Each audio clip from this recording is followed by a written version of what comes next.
आज गाँ पिला गाँव में नहांती सहीटा असुविधा नहीं हेले गाँ को आसु भी नहांती सहीटी असुविधाटा घटी 60 सेकेंड तुम धैर्य अच्छी कि मुझे गोटे ओडिशार बड़ समस्या कहबी शुण बाबू जदि तुम छोट कि बड़ चाकरीटा कल बोली गाँ को काँ भा आसब बा आसब नहीं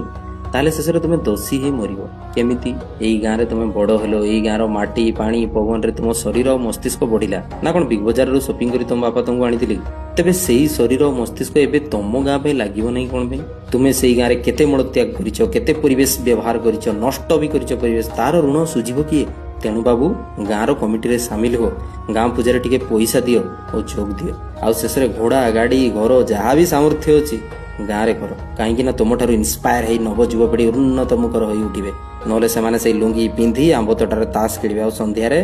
चिलमटा काटिबे आ से सब भी प्रवासी दायी कहीं आम तो केबे बुझे चेष्टा भी करना तेबे खराब हेले कहीं कहबा से आम निज भाई भौणी भली केबे तमे भी गाँव में नंगड़ा बुलुथलो कालिया भूत होई एबे सेई गाँव वर्षिकिया कुणिया तुमे तुम गाँव फॉरेन टूरिस्ट हेबे ना ओडिशा बदलिबो चिंताधारा बदलिबो ओडिशा। धन्यवाद। जय जगन्नाथ। वंदे उत्कल जरण।